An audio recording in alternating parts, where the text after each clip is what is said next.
Bonjour, aujourd'hui je vais vous présenter un outil de NumaPress d'extraction automatisée des signatures dans les corpus de presse ancienne, le signomètre. Alors, qu'est-ce que le signomètre? Le signomètre, basiquement, c'est juste une liste de gens qui signent dans la presse pendant une période qui va de 1840 à 1870. Alors, c'est une période qui pour l'instant est un peu limitée, mais qu'on va progressivement élargir dans le cadre de NumaPress et qui est intéressante puisque c'est le moment où massivement les journalistes commencent à signer. En 1850, on commence à avoir arrivé une loi qui va contraindre les journalistes à signer et ainsi à se dévoiler progressivement et plus structurellement, bon, il y a toute une dynamique sociale qui fait que le métier de journaliste devient de plus en plus visible, que des spécialités journalistiques apparaissent.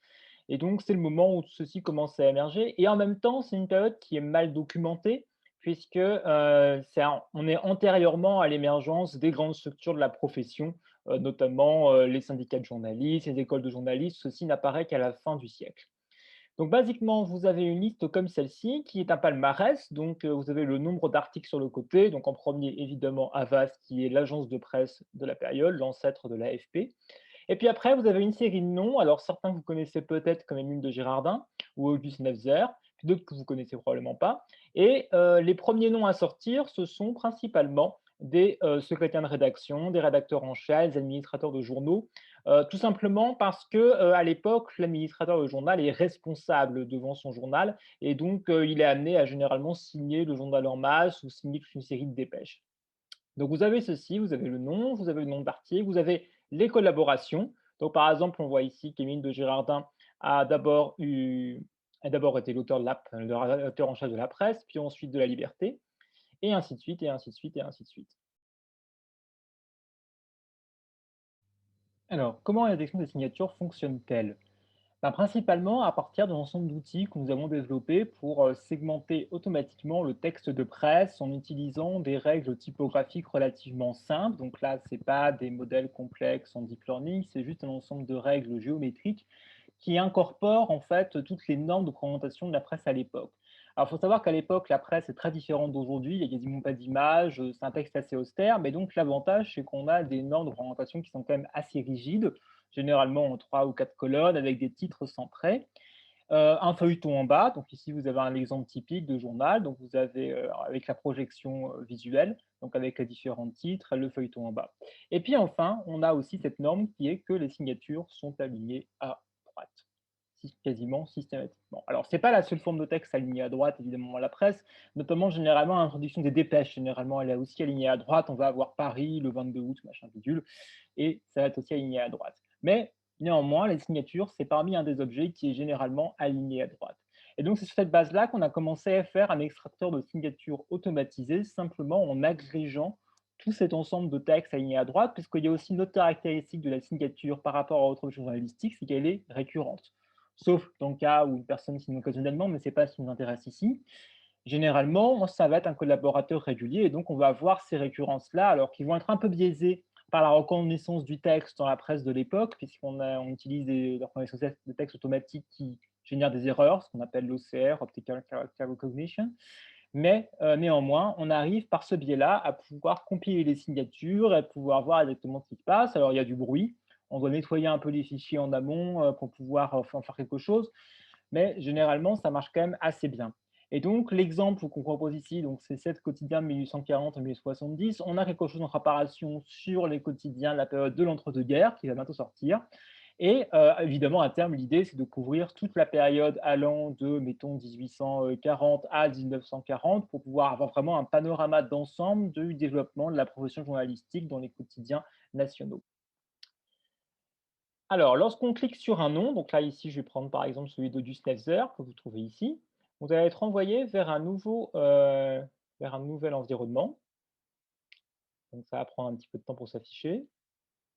Donc, qu'est-ce que vous avez ici? Donc là, vous êtes dans l'environnement spécialisé sur Auguste Neufzer. Et donc, qu'est-ce que vous avez? Vous avez donc la liste des articles qu'il a signés, qui ont pu être réidentifiés. Donc, il se trouve ici. Évidemment, elle est très longue. On a 278 pages, à chaque fois 10 entrées. Et c'est normal à nouveau, comme je vous disais, c'est un secrétaire de rédaction pour la presse qui devient après le directeur du Temps, donc un autre journal. D'ailleurs, ceci, on le voit lorsqu'on regarde les visualisations en bas. Donc, en bas, vous avez un peu une sorte d'agrégation par journal, donc Le Temps, la presse. une agrégation par genre. Donc le premier genre qui va sortir ici, c'est relations internationales. Donc ça procède de la classification automatisée par genre mise en place par, NumaPress sur la base, du vocabulaire utilisé dans l'article.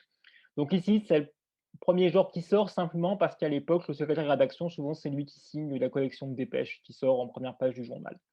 Et puis enfin, vous avez l'emplacement, donc ici vous en avez qu'un, c'est le haut du journal, tout simplement parce que Navzior ne signe pas dans le feuilleton. Il y a un peu ce contrat qui fait que dans le feuilleton, on n'a que des journalistes spécialisés. Et ce qui est intéressant après, c'est qu'on a les tendances. Et là, on peut voir clairement les successions des collaborations de Spitzer, donc qui est d'abord avant tout dans le temps, puis en 1960, il change de bord, et puis donc il bascule d'abord dans la presse, et après il bascule dans le temps. Donc on peut voir en un seul coup d'œil ce type de changement professionnel. Dans le cas de Navzer, c'est assez connu, mais dans le cadre d'autres journalistes, ça le serait probablement moins.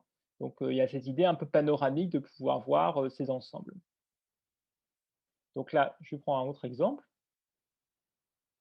Maintenant, supposons qu'on s'intéresse à un genre journalistique précis. Donc là, par exemple, je vais m'intéresser à la science. Donc si on regarde les journalistes scientifiques de l'époque, qui sont les premiers d'ailleurs, c'est le moment où la rubrique commence à apparaître, le tableau va se mettre à jour. Vous allez donc avoir une liste de gens qui sont probablement des journalistes scientifiques. Et effectivement, c'est le cas, Louis de Fonvielle, celui de La Liberté.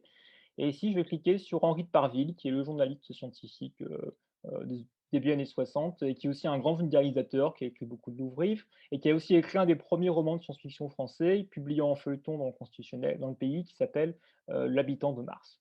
Donc ici, si je clique à nouveau pareil, je peux accéder aux articles. Si je clique sur le lien ici, je peux accéder à Gallica. Donc je peux retrouver l'article dans Gallica, l'article du Constitutionnel. Et vous avez la signature qui se surligne ici. Donc c'est très pratique pour aller faire de la recherche monographique.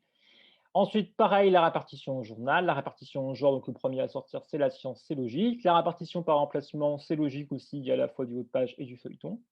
Et puis vous avez donc les tendances, donc vous voyez bien la répartition des collaborations dans le temps, donc quelqu'un qui collabore beaucoup au pays et puis qui après va collaborer davantage au constitutionnel. Et puis enfin, vous avez aussi une page de mots-clés que je n'ai pas présenté jusqu'ici et qui agrège en fait les termes les plus spécifiques à la collaboration de la personne. Donc là, ça va d'aller creuser plus finement sur les thématiques traitées par un journaliste, puisque on n'aura pas toujours précisément dans la classification par genre, on peut des fois avoir une spécialité journalistique trop spécifique. Donc ici, donc là, c'est que des termes qui connotent la science, donc température, cas, observation, résumé, et ainsi de suite.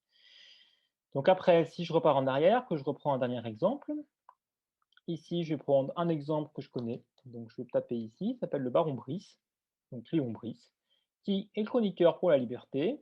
Et si vous regardez juste ici la répartition par genre, ça ne vous dira pas grand-chose, juste un genre chronique qui est un peu vague. Par contre, si vous regardez les mots-clés, là, par contre, vous aurez quelque chose de beaucoup plus précis et vous voyez clairement que en fait, Léon Brice, c'est l'inventeur de la chronique gastronomique. Donc là, on n'a que des mots qui nous donnent faim et donc gastronomique, baron, menu, vin, potage et ainsi de suite.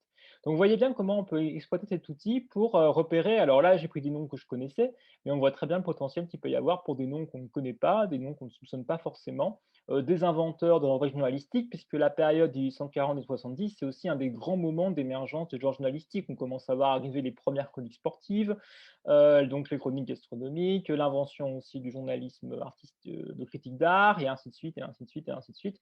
Donc c'est un peu une fenêtre pour réussir à voir tout ça.